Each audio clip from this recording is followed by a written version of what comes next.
Wakaaji wa Nyandarua, wakati mambo ya maandamano ilikuja, na maandamano haikuwa na shida, sababu hiyo ni haki ya watu ya kikatiba.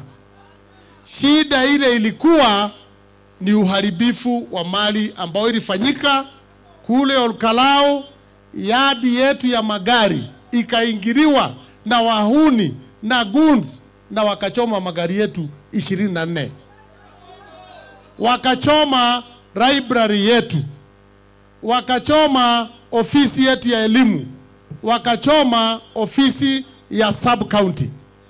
Kwa bahati ya Mwenyezi Mungu, kuko na CCTV nyingi sana hapo.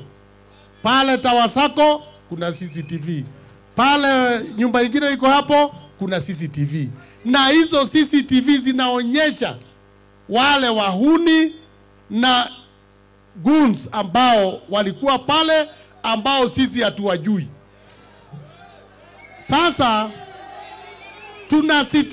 tunasikitika kuona security operators wakienda kushika watoto wadogo ambao tunawajua, ambao tunajua hawawezi kuchukua mawe, wapige gari ama wachome moto.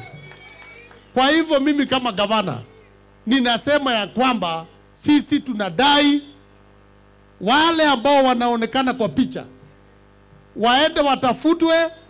Sisi hatuwezi kuwatafuta sababu wengine wao si wa hapa. Mahali walitoka, serikali wafuate ishike yao, au ndio wanataka kuadhibiwa, lakini sio watoto wadogo wale ambao hawana hatia.